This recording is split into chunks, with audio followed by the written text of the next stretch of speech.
Welcome back to another episode of the Contagious Culture Podcast. I'm your host, Kyle King, and the goal of this podcast is to help you create ecosystems and environments where people thrive.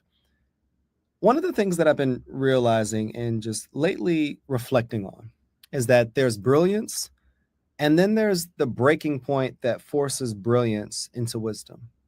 And Damon Watson was a Harvard trained attorney, the kind of man whose intellect could fill courtrooms, but somewhere between success and self destruction, he lost it all: his career, his freedom, and nearly his life.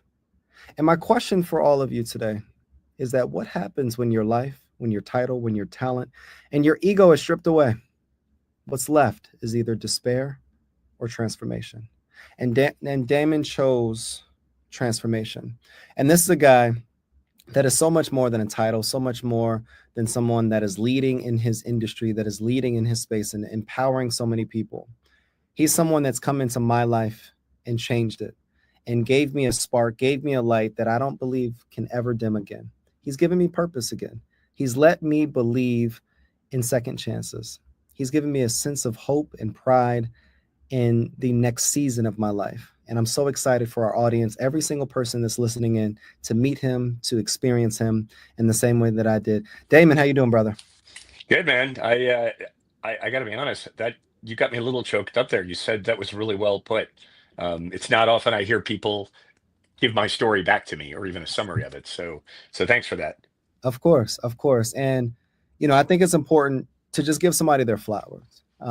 You are somebody that when we first met, we had that conversation. And I'm gonna be honest, man, I haven't been the same. I've approached life with a newfound sense of hope, with a sense of pride, with a sense of humility and belief in myself that I can do all things like scripture says, but you are a walking embodiment of what it means to transform, what it means to be resilient, and what it means to keep going. So I just want to thank you for your heart, for your story, and for your presence and purpose. But before we get into all the questions that I have for you, can you just introduce yourself and talk about what is the story that got you to this point?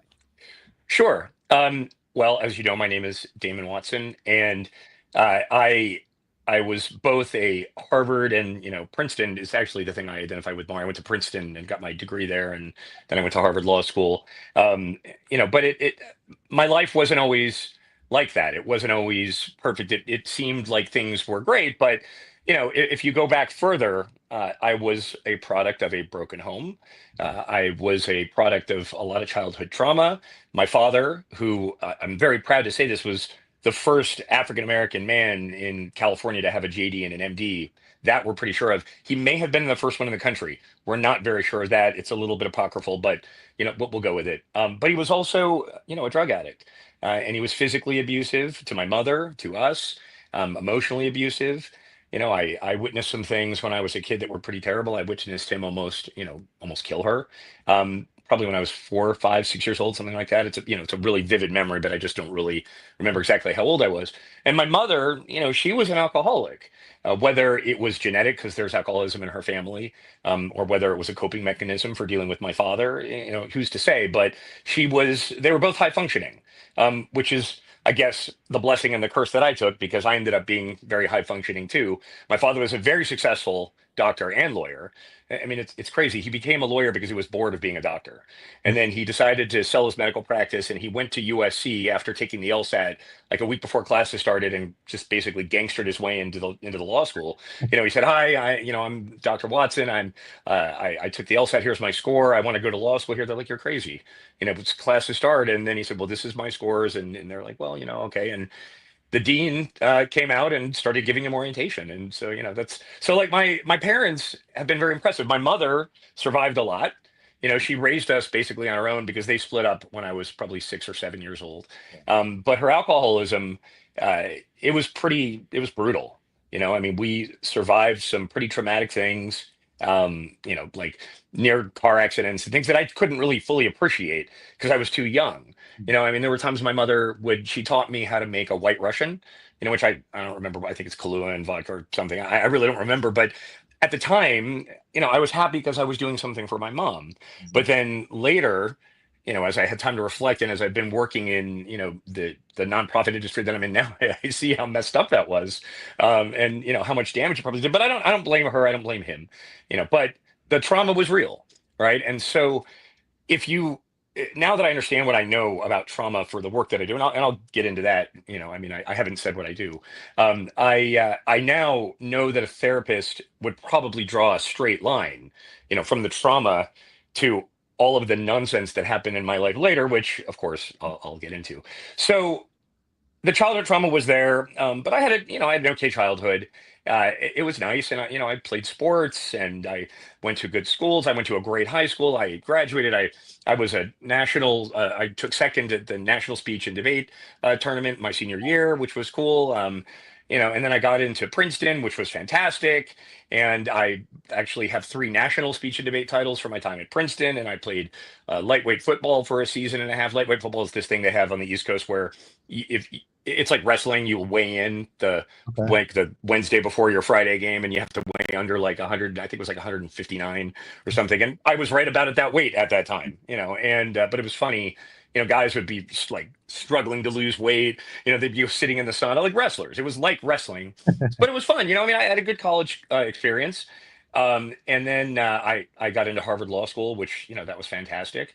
And I met my first wife there. She was a senior at the college when I was in law school. But sadly, we weren't really right for each other, and over the years that played out. She wasn't what I needed. I wasn't what she needed. We weren't a good match, but we ended up having two kids.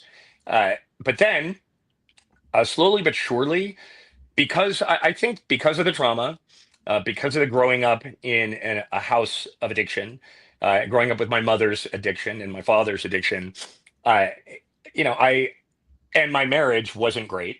So to escape it, I started experimenting with drugs. Started with ecstasy, believe it or not. That was my gateway. Was ecstasy. Well, I went to clubs with friends. I actually DJ'd for a little while. I've done a lot of things, um, and so the progression was slow, but there was a flashpoint over about a 5-year period. And Mhm. let me think. It was probably like 2001 to 2006 or seven, like during that period, where I lost like six family members, like in a row. Right? It was like there was my grandfather died, my mother's father. He was the glue to that whole side of the Yeah. family. And then my mother, well, no, my aunt died, and then my mother died, and then my grandmother died, and then my father died, and then my other grandmother. I mean, and it all just kept happening. And I carried casket after casket after casket, and it takes a toll. Yeah. And I was already not in the best space, right? So um, over time, I deteriorated and deteriorated. I'm sure I became depressed. I was never diagnosed, but Yeah. I know now what it looks like, and that's what it was. And then, but the problem really got bad when I had to deal with my mother's estate, because she was married at the time, and he and I didn't get along. We weren't great. I didn't think that he treated her well, because when she would have her drinking binges, he would disappear. And I didn't like that, because I mean, he knew what he was getting into when he got married, and he drank too. Yeah. I remember she called me once at law school saying she was going to kill herself, and so I kept calling him. And this is, I mean, and remember, this is back in I graduated law school in '96, so cell phones were rare, Yeah. right? So I'm calling from a landline in my dorm room trying to find my stepdad, and I finally call my grandfather, who's a doctor, goes out to the house, finds my mom, and then my stepdad's there, and he picks up the phone. He goes, your voicemails like I don't like your thing. I'm like, bro, I'm not looking to talk to you right now, right? Let me talk to my mom. I mean, you left her. Yeah. So cut to, and this is actually a part of the story that it's not that it gets lost, it just never really comes up. But since we're talking, right? So when my mother died, it was really weird for me. But I know that when she died, it was the thing that just kicked me over the edge. I mean, Yeah. it was the event that really sent all the wheels off the bus. Because I was just sitting at work one day, and my brother calls me, and he's like, "Hey, are you sitting down?" And I'm like, "Bro, you don't start like, You don't start. you don't start that. Like, you've never said to me, 'Are you sitting down?' Like, what happened?" And I knew. I mean, I knew, right? I mean, why else would he call me? And he's like, "Well, mom died." And I don't really remember much of what happened like the rest of that day because I was kind of in a fog. I went to my supervisor. I was working at a law firm in Santa Monica, and I said, David, my mom passed away, and he's like, "Oh my God, go!" And they couldn't have been more supportive during this whole thing. I mean, they were really great because what ended up happening was my stepfather wasn't living in the house, right? They were separated at the time that she died. So, but they were still married, which is important for the estate, right? He basically is entitled to everything. But the circumstances under which she died were really alarming. Like apparently, my youngest brother, who was battling his own problems, he was still living at home. He was in his, I think he would have been in his late 20s. He found her on the ground and he said he saw blood and so she had fallen, right, but she was an alcoholic, right, so she had the body of like a 90-year-old woman at 57. She was 57. She's 3 years older than I am now, which is crazy to me. But he found her, he put her on the couch, he calls my stepfather, who was a doctor. He shows up, he examines her, and he says, she doesn't want to go to the hospital, which I believe. I mean, that was her person. That actually tracks for her character. She would have said, I don't want to go. But he said she broke her hip. And if I knew that, and I didn't know any of this. I didn't know it had happened. But if I knew that, she'd have been to the hospital immediately. Because when you break your hip, you could die, right? I mean, you could go septic and die. But my younger brother, he lacked the frame of reference to understand the gravity of that. But so he goes on, she broke her hip, but she don't want to go to the hospital. I'm late for an art class, and then he left. And eventually she ends up in the hospital, but she died alone there. Right. And then that's when my brother calls me and told me all this. And so when I found that out, I'm like, well, I can't let my stepdad have her estate. That's crazy. But under the law, he's entitled to it. And so I actually spent a year like trying to figure out how to negotiate with him and Wow. his attorney. I will spare you the details because they're it was gnarly. But at the end of the day, we left the dispute with our house, and we let him have whatever else he wanted. We really just wanted the house we grew up in so we could sell it and get rid of it in our own way. But I know that was a long walk to get to me saying that, you know, when you go through something like that, Yeah. you leave a lot on the playing field, right? You leave a lot of yourself out there. So I was faced with a choice. I had this wife from South Carolina who really didn't enjoy living in Los Angeles. I'd been hearing it from her for a while. We had one kid and we wanted to have another one. And she said, can we just move closer to home? And I finally said, you know what? I got nothing. I really got nothing left here. Sure. So I moved to South Carolina, which wasn't the best choice for me. It wasn't the same kind of industry. It wasn't anything that I was used to. And my roots are in the South. My dad is from Alabama. Now, My mom is from, how yeah, long go ahead. was that event? How long was the transition to South Carolina? So pretty quickly after we had our final meeting with my stepfather and his attorney, uh, which basically involved me threatening a lawsuit based on like medical malpractice and gross negligence and wrongful death and all kinds of stuff, and it worked. And so that's how we got the house. But like probably within 6 months after that event, we So, moved to South Carolina. So the estate was still in probate yeah. while we were living in South Carolina. So I was still dealing with it, but we moved there. I found a job at a great firm out there, and started work. So So you were an attorney at this point. So, kind yes, of just to recap, sure, you excelled through high school, yes, national debate, number two. Second, yeah, um, yeah, you went to Princeton. You killed it at Princeton. Then you got into Harvard Law. You killed it at yes, Harvard Law. You became an attorney. Then you yes, went through this season where you were kind of battling with some internal things that you were experiencing. Then these consecutive deaths happen yes, around you. But when your mom passed, that was the what I call the slingshot moment where it pulled you back all the way. But we're going to continue to talk about the story of how you sure, bounced back from there. But then maybe like a year or so later, you moved into South Carolina. yes, Where were yes. you at mentally at this point? Like you lost your mom, you found out the challenges in regards to, the I guess the around her death. The story around her death was a little bit off in a Mhm. sense. Where were you mentally? Because at this point you're an established attorney. You built an established career, but where were you mentally? So it, it's hard to say. Like I thought that if I could defeat my stepfather, we'll just call it that, and take back some of the estate, that success would be redeeming for me, or it would be fulfilling, and it was, because I felt really great about being able to just resolve our estate and sell the home with my brothers, and because I have two brothers, two younger brothers, and distribute the estate and not let my stepfather kind of take that part of our legacy, because we grew up in that house was everything that we had left of her. You know, so but I felt kind of lost, I think, because I had dreams at one point. Like I had dreams of being an entertainment lawyer in California, which I was, right? I was a video game attorney for a long time. I mean, I was named a Southern California super lawyer 2 years in a row back in the early 2000s, based for my video game practice.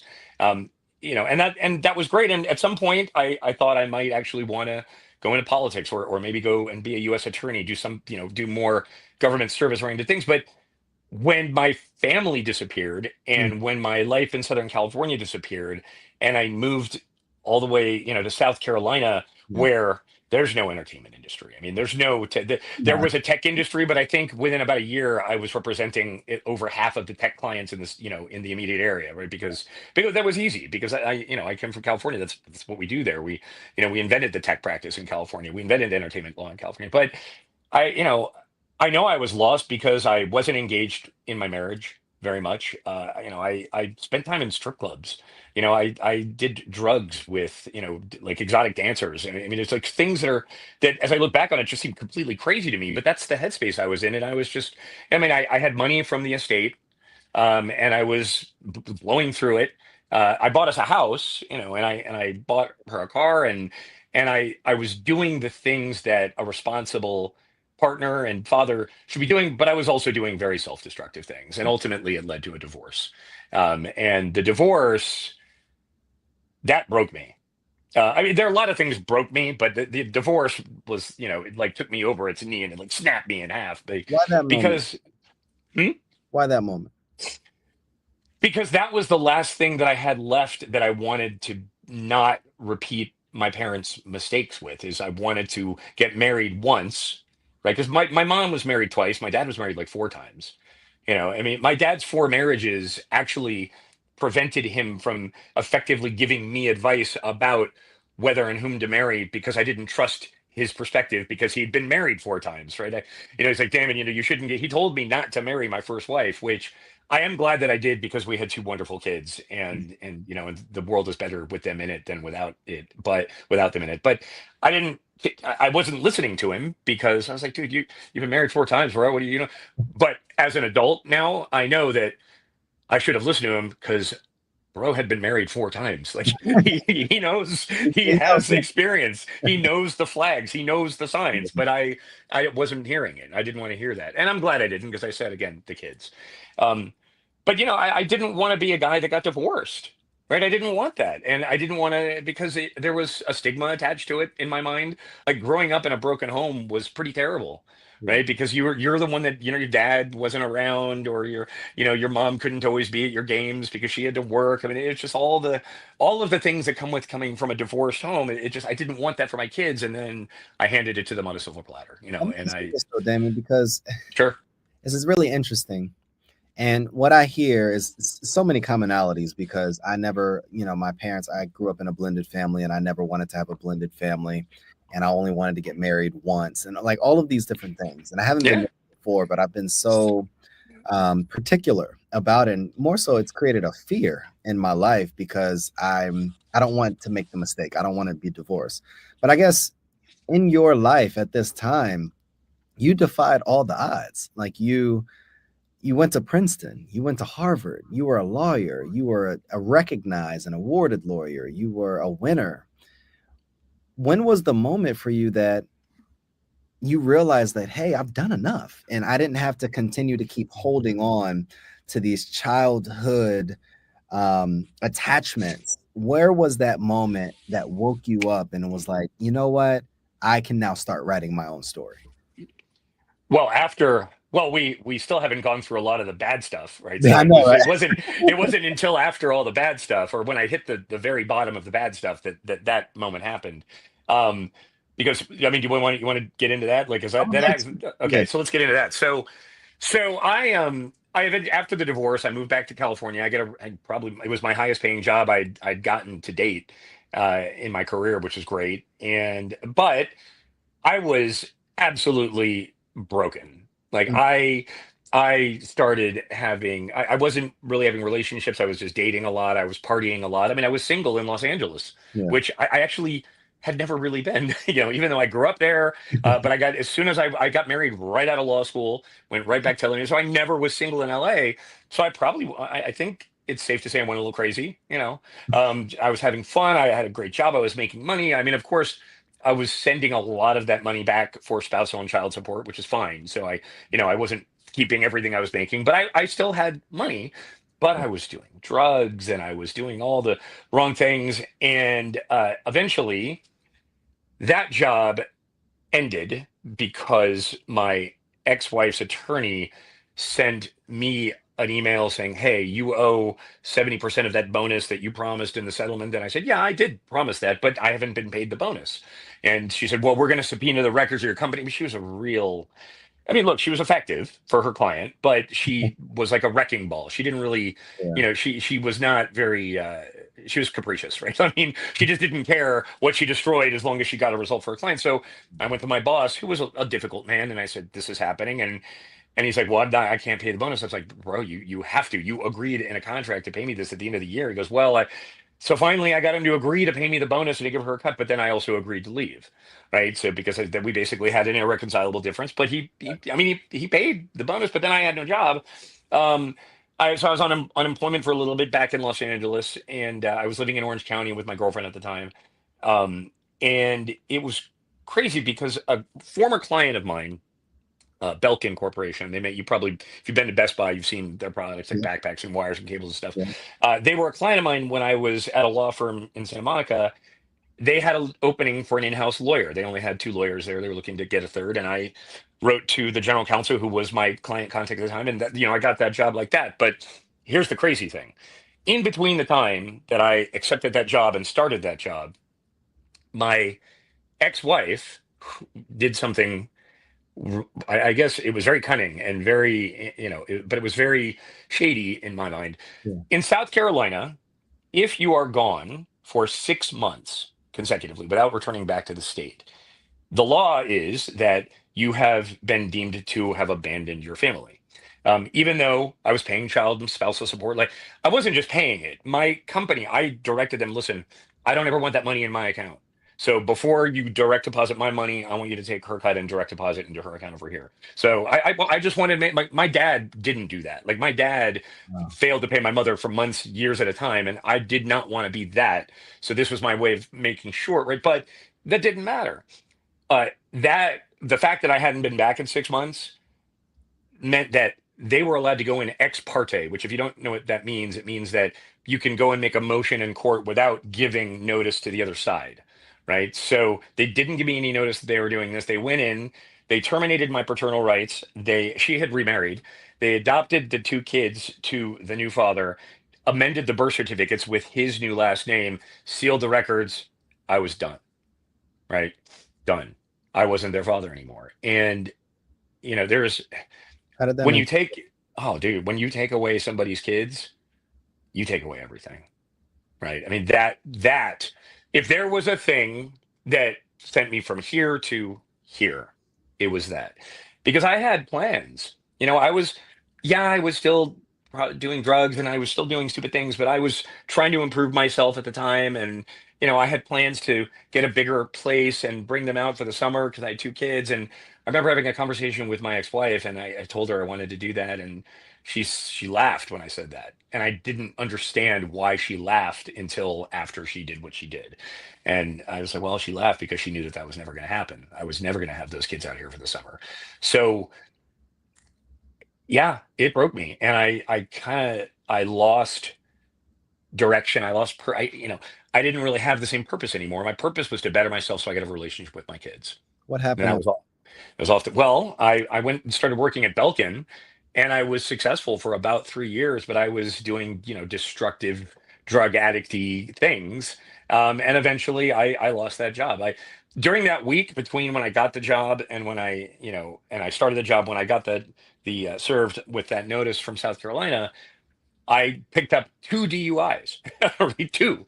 And you know, but then that carried into my job, and then I didn't handle the DUI very well. I hired a lawyer, and we resolved it, we settled it, but then he abandoned me at some point when I needed some more advice on, well, look, I need to do this ankle bracelet thing, but I can't meet this requirement, and what I do, and he just kind of said, well, you didn't pay me to do all that, and I'm like, what are you talking about, dude? And as a lawyer, that like was offensive to me, but I'm like, you know what? I guess that's true. I don't know, but I didn't handle it, and eventually there was a warrant for my arrest in Orange County, California. So this was back in 2009, Yeah. and I know it was 2009 because earlier this year, my lawyers and I resolved that warrant. So yeah, that warrant was it. That warrant, it was a it had against me, or who had a thing against. I don't know who did this, but somebody sent a copy of the warrant to my boss. Hmm. And afford a lawyer, I didn't know how to handle it. I mean, criminal law was out of my depth. That's not what I was. I was a Yeah. technology lawyer, right? And so ultimately, I was fired from that job. But at the time, I had kind of given up. I'm like, I have this DUI on my record. I've got this warrant I don't know how to deal with. I don't have any money to pay for it. The money from my mother's estate was long gone, and so I cashed out my 401k, and I let I stayed in my apartment probably for another year, but I slowly became, a homeless, addicted, disbarred attorney, because eventually I was disbarred too. And then I was on the street, and a lot happened in that year. I mean, my girlfriend at the time had me arrested several times for some, and I will say, a lot of people say I didn't do it, but no, I didn't do it. I watched my father beat my mother. One of the last things I will ever do is raise my hand to a woman, especially the woman that I, love or care about or I'm with. But I'm from California, and in California, because of the OJ thing, if you get called on a DV, they're going to take you away. They're Yeah. going to come get you. Which, I mean, there's good and bad in that, but the bad was for guys like me who didn't do anything. But then I ended up with that record. And eventually I stayed in jail for 30 days because the first few times they weren't going to prosecute. But the third time, they're like, well, I think we have enough evidence to go to prosecute. I'm like, you do? And eventually, though, I took a plea 30 days in because I'm like, I can't be in jail. Right? I'm like, I can't be here like this. I was in LA County jail. I mean, people died. Like, one of the things I talk about in my TED talk, which I know is how we met, where Jake told said I did a TED talk, is I talk about what it's like when you process in to LA County Jail. Everybody that's sentenced gets processed through the Supermax facility, which is near Six Flags up in that part of California. And you walk in and you're in a big room with a bunch of sweaty men, because you're sweaty from nerves and it's hot in there. There's no air conditioning. You're instructed to take off all your clothes, throw them on the table in front of you, bend over, pull your butt cheeks apart, and cough 3 times while the corrections officer shines up in there with a flashlight to make sure you didn't keister any drugs in there. Now, I ran through it pretty quickly, and it doesn't sound like a lot, but it's the most humiliating and demeaning thing anybody's ever gone through, or that I have ever gone through. Not that anybody's ever gone through, but and I don't even remember how long it lasted. I mean, it might have only been a few seconds, but I'd be lying if I didn't say it felt like forever. So, that was just one of many things that jail offers you that convinced me I need to not be here. So Yeah. I took a plea and got out of there as fast as I could. But the problem with that is, well, now I'm on probation, right? And I don't successfully complete probation. I end up with a warrant for the probation violation. And one thing leads to another. And then all of a sudden, I find myself cashing checks at a bank to make money for drugs and places to live with my girl that I don't even like anymore. And I get caught doing that. I mean, and, like, look, like we don't have like hours and hours for me to really go through some of the excruciating detail of a lot of the stuff. Yeah. Like, if you want sort of like, I know that when I finish this book, there are going to be so many stories in there, Kyle. Like, I have stories my stories have stories, because I've seen things that are ridiculous. I've done things that are ridiculous. Like, if you asked me when I was in college, hey, do you think you'll ever go rob a bank? I'm like, no. But that's effectively what I did. I walked in with a check that somebody pulled out of the mail and washed off everything but the signature, and then wrote it in my name and said, go cash this check. And they split it with me. And then, that becomes normalized, but then, you're not going to get away with that forever, and you get arrested. And then when I was arrested the first time, so then now I know I'm going to be in jail for a while. Like, I'm not getting out in 30 days, right? Because they've got me dead to rights doing a bunch of different things. I end up doing a 9 months. It was supposed to be a year. but I got 3 months off my sentence because I was an inmate firefighter. Like I was still in decent shape. I qualified to be an inmate firefighter. I went through an 80-hour training course, and then I was assigned to a conservation camp to being a wildland firefighter in the Angeles National Forest in Silmar, California. So, and that was great, right? I cleaned up, got sober because there's drugs in jail. I'm not gonna Yeah. lie about that, but you're not getting any of it without, a serious amount of effort and dedication. And I didn't have that. To me, drugs were an escape and they were convenient. But in jail, I'm like, I'm not messing with that. And I'm not looking to catch extra time. But you get caught doing things in jail you're not supposed to do, you're going to be in jail longer. You're just going to extend your lease, right? And I wasn't looking to do that. So I have a successful time in fire camp. I get out, but here's the weird thing about LA County Jail. LA County Jail is right next to Skid Row, Mm. and it's literally right. And I had been on Skid Row. Can you what is Skid Row for the people that don't know what that So is? so Skid Row, it's not a row. It's like a giant area in East Los Angeles. Well, I guess in East downtown Los Angeles. It's like east of all the office buildings. And it's a I don't know how many blocks it is, maybe let's say 10 blocks. It's a pretty big area. But there are a lot of homeless resources there. There are a lot of SROs, single resident occupancy, publicly subsidized housing facilities there. There are a lot of missions there. There are a lot of shower facilities that homeless folks can use. But there's also a lot of abandoned buildings and a lot of storefronts that don't get a lot of attention. So people pitch tents there. I actually don't know what it's like now. I've heard that they've cleared a lot of this out there, but Tent City is real. I mean, I had a tent. Like in my TED talk, I say that I used to shoot drugs in a meth shoot meth in a tent on Skid Row, and then I show a picture of the tent. I'm like, I actually had one. I found it in my in my Apple photos, but it's crazy. But Skid Row, there's a lot of drugs. They're easy to find. People trade their food stamps for drugs. People will trade labor for drugs. People would give me drugs for fixing their bikes. Because I know how to fix bikes, right? Like bicycles, right? And so there's a lot of bikes on Skid Row, and that's what Skid Row is. And there's a lot of homeless. There's a lot of disease. It's a lot of danger. I was attacked twice on Skid Row, and I could have died out there. I could Mm. have died in my tent doing drugs. I could have died being attacked on Skid Row. There are a lot of times I could have. I mean, I I I look back on that and I'm not amazed I'm not dead because I think that my will to live is stronger than my fear of dying. So I managed to pull through a lot of these situations, but it's amazing that I'm not dead. We'll just leave it at that. Let And me let me so, ask you a question yeah, really go quick. ahead. And I love this story first. And I feel like I heard when you spoke and you just said it, this will to live, this will to live, this will to succeed, this will to survive, this will to get back up, this will to build it back.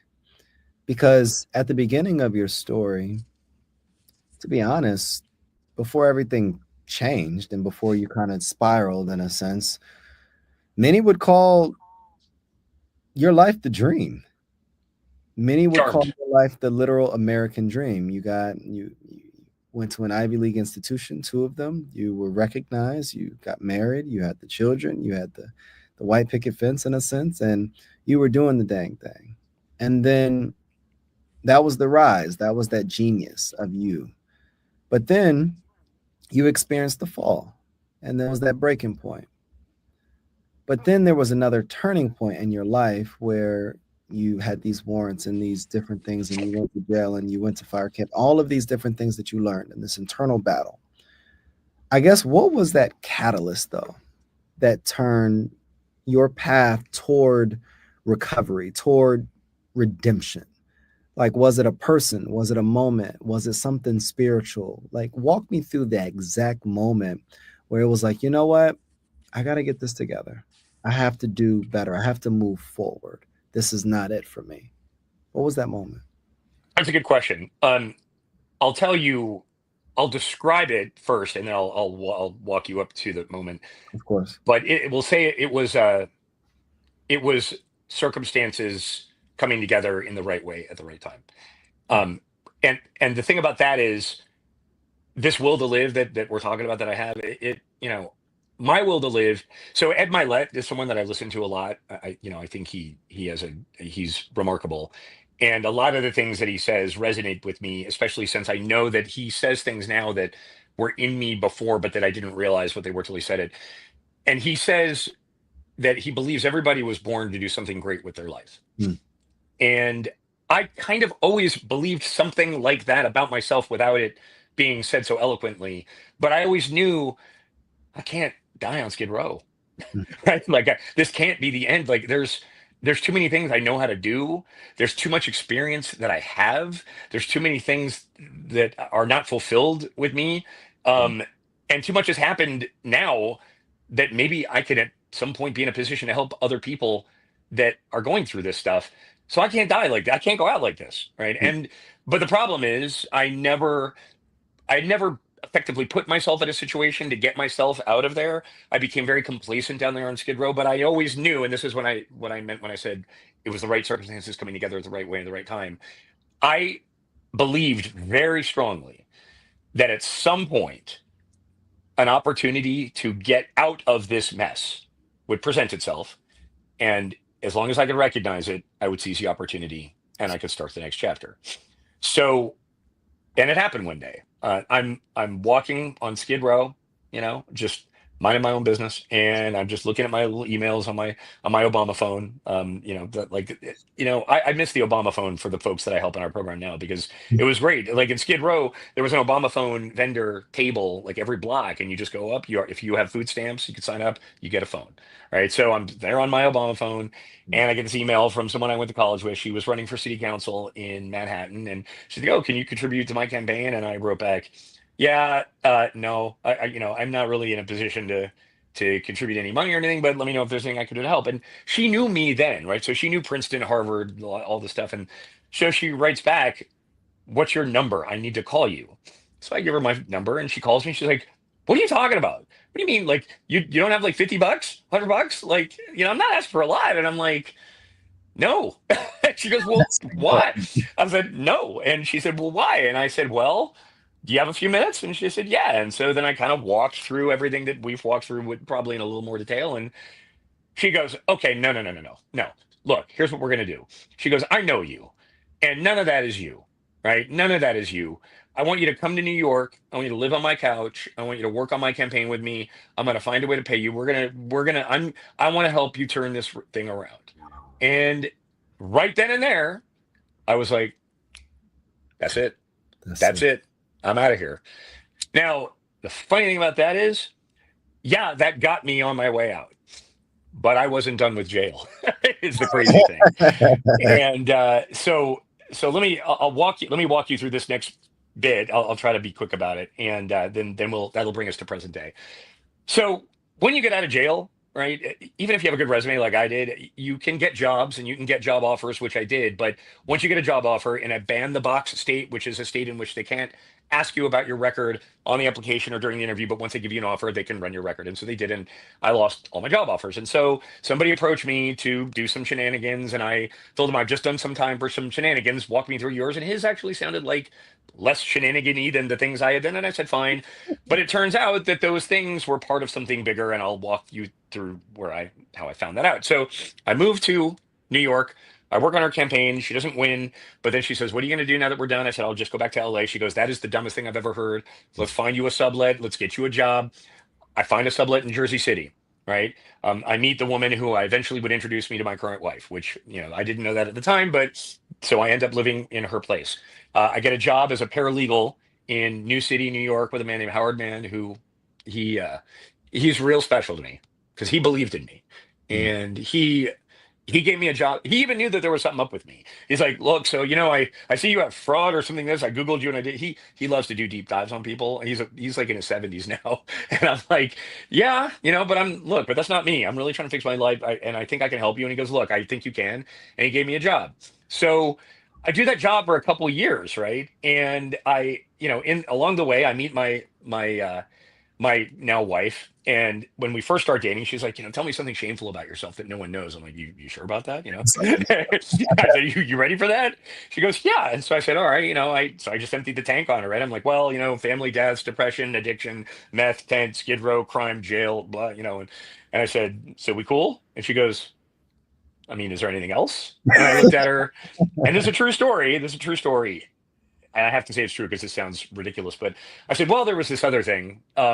And you'll probably read about this if you Google me. But when I was in law school, for about a year and a half, I lived with Ted Cruz. And she laughed and she goes, we knew each other in college and law school. We've had a little bit of a falling out, but I mean, but she goes, yeah, that's kind of weird. I said, yeah, I thought that, yeah. So I'm like, sorry, I didn't lead with that, but, but no, but then cut to a few years later, I've become fit. I've started riding a bike. I've joined a bike club. I actually found this like black bike club in New Jersey called Major Taylor, which is named after like the second African American to ever win a world championship. It's like, so life was going great. But then 2 weeks before the event, and we'll get to the event, she asked me, so, I've always wondered, do you think that you've done anything that might come back and like bite you in the ass, like, that you just can't foresee? And I'm like, God, I said, well, it's funny you should say that. There were these shenanigans that I was involved with when I was released from jail. And I've been looking for warrants in LA County. I've been looking at court filings, just places where I might see this stuff, and I haven't seen anything. So, sometimes you do stuff and, they're too busy, or it's not that big a deal. And it honestly didn't feel like it was that what I did was a very big deal. And so I said no. But then 2 or 3 weeks later, I drive to work and I pull into the gas station next to the office and I get out. And before I get the nozzle in the car, I hear Damon Watson. And I look up, I'm like, yeah. And there's literally like six deep New York State troopers, in unmarked cars. They're like, we have a warrant for your arrest for conspiracy to commit real estate fraud in San Bernardino County, California. Oh, And man. I'm like, San Bernardino. That's why I didn't see anything. I wasn't even looking in the right place. I'm like, so as it turns out, what I ended up involved with was a guy who had been taking out second mortgages on fully paid homes for people that I think skewed in the senior citizen age range, Wow. and was getting the proceeds from these refis put into escrow accounts. And then my piece was he told me he was trying to get money out of his business and he would put it in an escrow account and give me a cut. And I'm like, I said, look, it sounds like you're embezzling from your business partner, which that's your business. I've done other horrible things, so whatever. But if you do any one thing that's part of a conspiracy, you don't need to know any of the others. You don't even need to know that it exists. You will get charged with everything on that conspiracy wheel. Oh, my So I was looking at 15 years. I had $2 million bail. I mean, all of this was beyond my comprehension, right? Like I walked into an escrow company and came and cashed a check that was in my name, like that the escrow or in a bank from the escrow company that the escrow company had issued to me, apparently legitimately, right? I didn't have any idea that there was all this other stuff. I did have an inkling at one point, but I wasn't listening to myself. I wasn't listening to the little voice in the back of my head, but I did sever with him. But then this all happened. So I get taken back to California, right? I get And this is extradited to California. this is after you start getting your life together. You meet this woman, you, Yeah. you have this mentor, you have this guy that believes in you. You've kind of bounced back. You started, a bike club. You started getting yourself more fit. You started getting yourself together. You're starting to put the past behind you, and the past. Yes. The past caught up and grabbed me by the throat and pinned me down and said, "You're going back to California." I mean, I literally. So I get in the car when they let me sit in Rockland County Jail for 10 days. Which after 10 days, I think they let you go. But San Bernardino, they told me later, they're like, yeah, we went to New York City for a few days. We're like, we were traveling. I'm like, yes, screw you guys. Like, I'm like sitting here in jail. Like, just come, let's get it over with, right? So they come and get me and they read me my rights immediately, which is something police forget to do. These guys were really on their game. And then they start telling me, look, we have all this evidence and, we have all this stuff. And I said, listen, you guys, look, let me tell you something. I'm going to cooperate with you. I fixed my life. Y'all are breaking it all over again. I said, and I know it's because of things that I'm accused of doing, but my life was fixed. Like I fix it, but I was never really much for divine intervention thoughts as a kid or growing up. My mother was agnostic. My father was basically an atheist. But when I tell you what the trip back to jail in California, what it spawned and how that actually this trip to jail is the thing that kickstarted the trajectory that I'm on now, believe it or not. That adversity actually was the opportunity for me. And it was really weird that it was because I did not want to go back to jail. I'm like, I can't go back to jail, especially facing 15 years, right? So my wife finds me a great lawyer. And uh, I meet him and he's great and he thinks my story's great. And I tell him some things that I know. He's like, oh man, I'm going to get you out of here. I'm like, that sounds great. He brings the prosecutor out, brings the detective out. We have a little, talk and they like what I had to say. And, and I'm not going to go into the details and stuff about it because, but anyways, when I finally go back to my sentencing hearing, he's like, all right, well, here's my lawyer comes, he says, all right, I have the deal. He's like, they want to give you 5 years. And I was like, what the? I said, how's that better than 15? And he goes, wait, whoa, whoa, whoa, whoa, whoa, whoa. He goes, hang on, hang on. I said, because 5 years, 15, I'm 50, I'm like almost 50 or something. Or how old was I? I mean, yeah, I was like nearly 50. And I said, that's crazy, right? I can't be in jail for 5 years. He goes, no, no, no, no. 1 year in or 2 years in, 3 years out. And the 2 years in, because it's a low level felony under AB 109, which is Assembly Bill 109, California, he goes, we get 50% time. So you'll do a year here. And I had already been there like 6 or 7 months. And he said, and I'm going to do some funky math and I'll end up with like a month off your sentence. And he did. Like I was arrested in July. I got out in June. He was a magician. Like what he did. I mean, the guy, like he did what he said he was going to do. But then the 3 years out, which is 3 years on probation. So I get out and my probation gets transferred from California to Morris County, New Jersey, where I live now. And because of COVID rules, they actually shortened the probation. And so I think I got off probation sometime in 2021. And, I haven't looked back. But here's why the jail trip was so important. So I got fit before going back, exclusively like riding a bike and watching what I eat. Yeah. And in my text, there's a picture of like a before and after where it's like, you're like, wow, Yeah. dude, you had a seriously fatty dad bod. Like, and not that there's anything wrong with it or any shame in it, but it's not how I wanted to be. And so I changed it. But then I get arrested and taken back, and I'm like, all right, I got no bike. And not only that, I don't have my Fitness Pal, which was like the calorie counter app that I Yeah. used on my phone. Or you've heard of it, right? So I know my Fitness Pal, no bike, and I'm like, what do I do? So I started running, which is the thing I hated the most, And my brother had done Ironmans and triathlons before, but I never really wanted to get into it because I really didn't like running, and so I start running, and I probably ran like I don't know. I mean, I'm sure I ran 100 miles in there. I mean, I just ran every day in cheap jail shoes, like blisters on my feet, like it hurt. It was not fun, but I stayed in shape. I weighed less when I got out than when I went in by a few pounds. But here's the kicker, dude. Like, if I don't go back to jail, I don't start running. If I don't start running, I may never do Ironman, you Mm. know? And I ran an Ironman last year, a full Ironman. I run 4 half Ironmans before that, all because I started training in jail and because I was a little bit motivated to do something better. But that's not all of it. That's just one thing. The other thing that happened in jail, so I'm sitting there in the day room just reading the newspaper in San Bernardino, nowhere, California, right?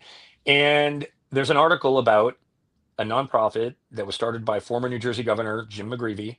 And he was doing a documentary project with Michael K. Williams from The Wire, rest in peace. I don't know if you ever saw. I never actually saw The Wire, but I'm aware of who I Michael K. know it. Williams was. And so Michael K. Williams and he were doing this thing, and I read about it in California. And his nonprofit, New Jersey Reentry Corporation, was a place that was dedicated to removing employment barriers for people that are returning home from incarceration. And they provide legal services and social work services. And I'm like reading this and I'm like, I got extradited from New Jersey. I live in New Jersey. This place is in New Jersey. I need to find this place when I get back there because they need me, but I need them.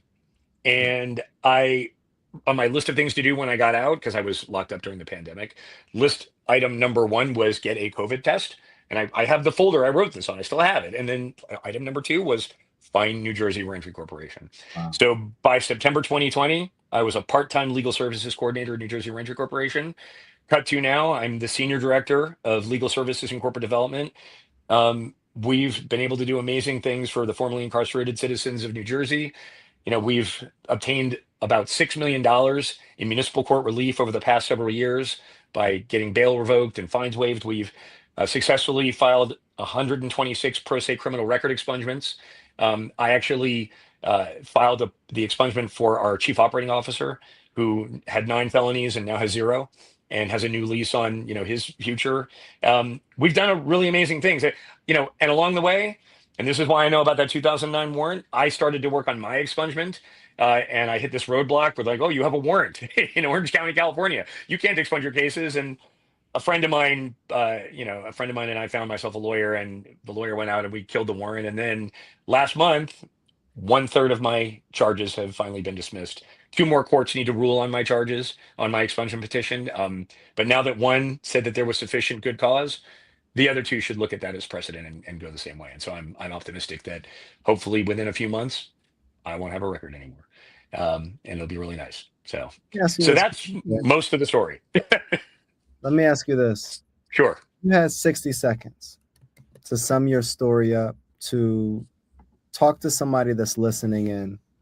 What would you say to that person that's going through a season like this, that was able to go from Harvard to Princeton to Skid Row to drug addict to divorcee to rebuilding their career and their life to Ironman to transforming to Olympic team, all of the different things that you've been able to accomplish, to empowering people throughout the whole state of New Jersey, New York? What would be your message to that person? It's very simple.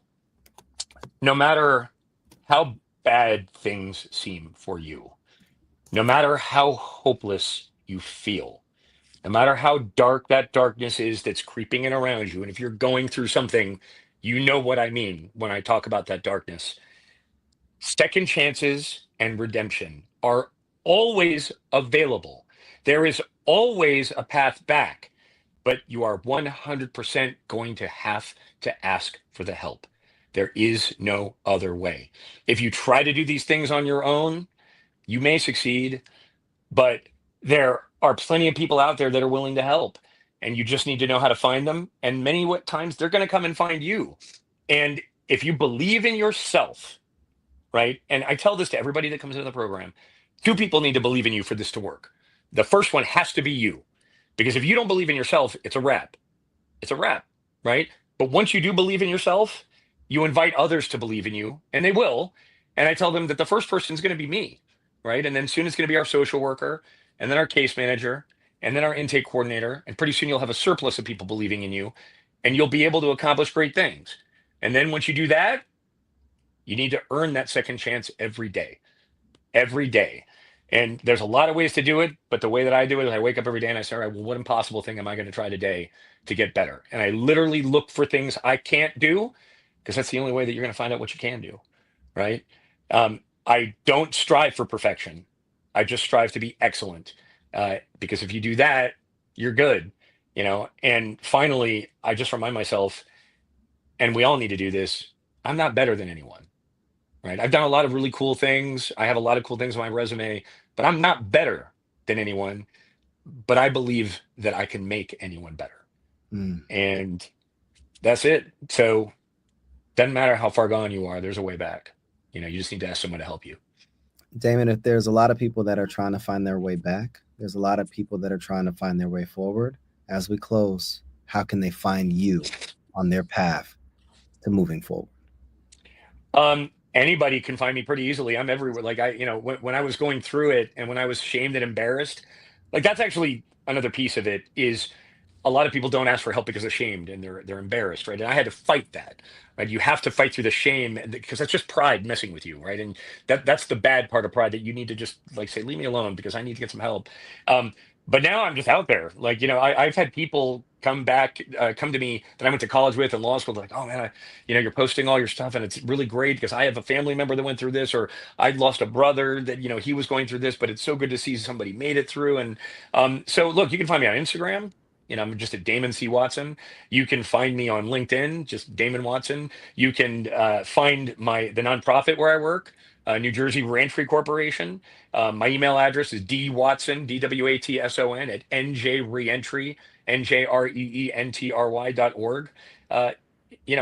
I'm easy to find, man. So, if you need someone to talk you off that ledge or to just convince you that, like you're not too far gone to turn things around, like I'm happy to be that voice for you.